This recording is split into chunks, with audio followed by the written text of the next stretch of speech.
మాయమైనట్టు ఉన్నది మొత్తం. ఈ వ్యవహారాన్ని సరిదిద్దాల్సిన అవసరం. పవన్ గారు, ఏంది సిపిఎస్ ఉద్యోగులది ఒకటే ఏకైక డిమాండా?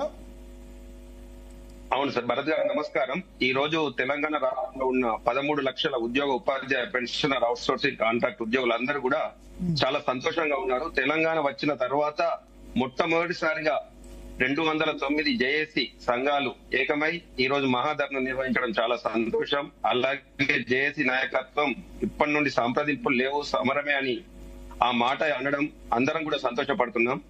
అలాగే మా ఏకైక డిమాండ్ ఒకటే, సిపిఎస్ రద్దు. ప్రతి పార్టీకి బైబిల్ గాని, భగవద్గీత గాని, ఖురాన్ లాంటి మేనిఫెస్టోలో నవంబర్ 17వ తేదీ నాడు ప్రజాపాలన మేనిఫెస్టోలో పేజీ నెంబర్ 11లో మొట్టమొదటి అంశంగా సిపిఎస్ రద్దును చేర్చడం జరిగింది. ఇప్పటికి కూడా 32 నెలలు అవుతుంది ప్రజాపాలన ప్రభుత్వం వచ్చి. సిపిఎస్ రద్దు గురించి ఎలాంటి నిర్ణయం తీసుకోకపోవడం రాష్ట్రంలో ఉన్న 2,60,000 ఉద్యోగ ఉపాధ్యాయులను బాధిస్తున్న అంశం. ముఖ్యంగా మేము చెప్పేది ఏంటంటే, కాంగ్రెస్ గవర్నమెంట్ ఎక్కడైతే అధికారంలో ఉందో చేసిన చోట హిమాచల్ లో 25% శాలరీస్ కట్ చేయాల్సి వచ్చింది, ఇట్లా చెప్తున్నారు కదా.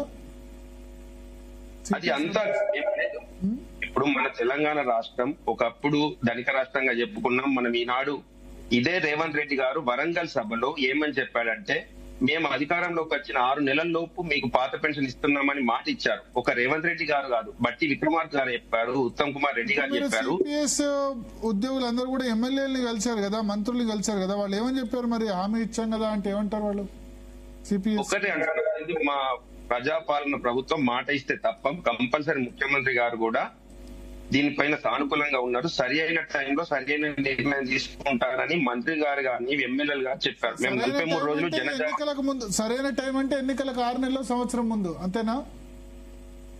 మీరు మేము అనే బాధ ఏంటంటే భరత్ గారు, ఇప్పటికీ రాష్ట్రంలో 5,000 మంది సిపిఎస్ ఉద్యోగ ఉపాధ్యాయులు రిటైర్డ్ అయ్యారు. వారికి సిపిఎస్ కార్డు కూడా రావడం లేదు. ఇప్పుడు అంటున్నాం, అన్నలు నాయకులు అందరూ మాట్లాడుతున్నారు, పెన్షనర్లు బాధపడుతున్నారు అంటున్నారు. కానీ మాకు పిఎఫ్ అకౌంట్ ఉన్నది, పీపీఓ నెంబర్ ఉన్నది. సిపిఎస్ ఉద్యోగుల డాటా తీసుకోమని కూడా చెప్తే ఇప్పటికి కూడా ఎక్కడ ఏ డీడీఓ దగ్గర కూడా దీని సిపిఎస్ రిటైర్డ్ అయిన ఉద్యోగుల డాటా తీసుకోవడం లేదు. వారు చెప్తున్నది ఏంటంటే, రిటైర్డ్ అయినప్పటి సాలరీలో 1.5 కట్ చేస్తున్నాం అంటున్నారు. ఇప్పుడు మా బాధ ఏమిటంటే భరత్ గారు, ఒక ఉద్యోగి ₹1,00,000 జీతంతో రిటైర్డ్ అయితే అతనికి సిపిఎస్ పెన్షన్ ఎంత వస్తుందంటే 4,500 రూపీస్ వస్తుంది. ఇప్పుడు 1.5 లక్ష రూపాయలు అంటే 1.5 అంటే దాదాపు 1,500 రూపాయలు ప్రీమియం కట్టమంటున్నారు. వీరికి వచ్చే పెన్షనే 4,000. ఆ 4,500 రూపాయల్లో 1,500 రూపాయలు ఈహెచ్ఎస్కే కట్టమంటే ఆ 3,000 రూపాయలతో ఆ ఉద్యోగులు బతకడమేనా?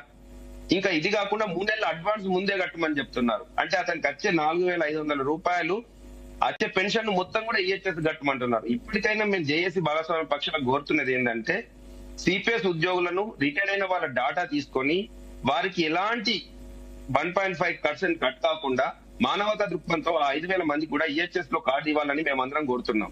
అంతేకాకుండా ఈనాడు డిఏ బకాయిలు, మా సిపిఎస్ ఉద్యోగుల డిఏ బకాయిలు అక్షరాల 116. అంటే డిఏ బకాయిలు ఇప్పటి వరకు మా గతంలో 2022 నుండి ఇప్పటి వరకు 116 బకాయిలను ఈ ప్రభుత్వం మాకు సిపిఎస్ ఉద్యోగులకు ఇవ్వాలని నిర్ణయించింది. అందులో ఇప్పటికీ 78 బకాయిలు బాకీగానే ఉన్నాయి.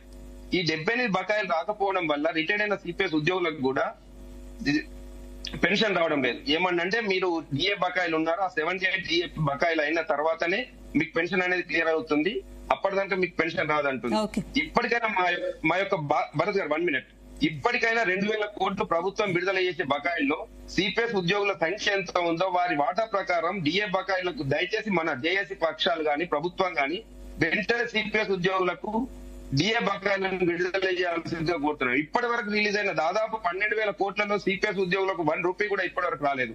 కాబట్టి దయచేసి మీరు వెంటనే సంఘాలన్నీ కలిసి సిపిఎస్ ఉద్యోగులకు నెక్స్ట్ నెలలో వచ్చే బకాయిలు, అంటే ప్రభుత్వం విడుదల చేసే డబ్బులో సిపిఎస్ బకాయిలకు ఇవ్వాల్సిందిగా మేము ఒక టీఎస్సీపీఎస్ పక్షాన జేఏసీ భాగస్వామ్య పక్షాలకు వినతి చేస్తున్నాం. మాట్లాడడానికి కాలర్స్ వెయిట్ చేస్తున్నారు, కాలర్స్ తీసుకుందాం. నాగర్ కర్నూలు నుంచి జగన్మోహన్ రావు గారు. హలో, నమస్కారం భరత్ గారు. నమస్తే. నమస్తే, చెప్పండి. హలో హలో నమస్తే, చెప్పండి.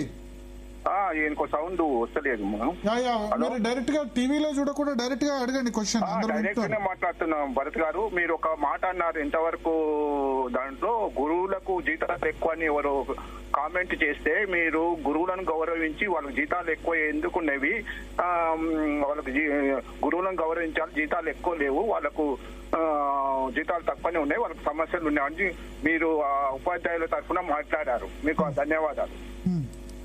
Thank you. Hello, thank you. Hello, yes నేను ఒక 2 నిమిషాలు మాకు టైం ఇస్తే అక్కడ